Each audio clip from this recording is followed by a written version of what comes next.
Zëvendës kryeministre Belinda Balluku, njëherësh ministre e infrastrukturës dhe energjisë, deklaroi se Shqipëria është në një nivel të kënaqshëm sa i përket humbjeve në sistemin energjetik.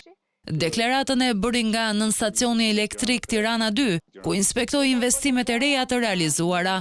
Operatori i transmetimit të shtylla kurrizore e rrjetit ton energjetik. Në vitin 2013, kur qeveria Rama mori punët për të drejtuar, humbjet në sistemin e shpërndarjes ishin 45%. Sot ne kemi arritur në 17%, pa harruar se kemi vende, për shembull siç është rasti i kombinatit, ku kemi 4% humbje. Sipas Ballukut, volumet e transmetimit të energjisë elektrike janë rritur ndjeshëm në rajon, ku linjat janë vazhdimisht të ngarkuara. Kjo është dhe arsyeja pse Republika e Shqipërisë prej kohësh përmes operatorit transmetimit dhe Ministrisë Infrastrukturës dhe të Energjisë është ulur në tryezën e negociatave me qeverinë italiane, me Ministrinë e Energjisë italiane, por edhe me kompaninë, pra me operatorin e transmetimit italian, që quhet Terna, edhe me një partner të tretë, faktikisht janë Emiratet e Bashkuara, për të diskutuar për ndërtimin e linjës nënujore direkt që do të lidhë Shqipërinë me brigjet italiane. Sigurisht,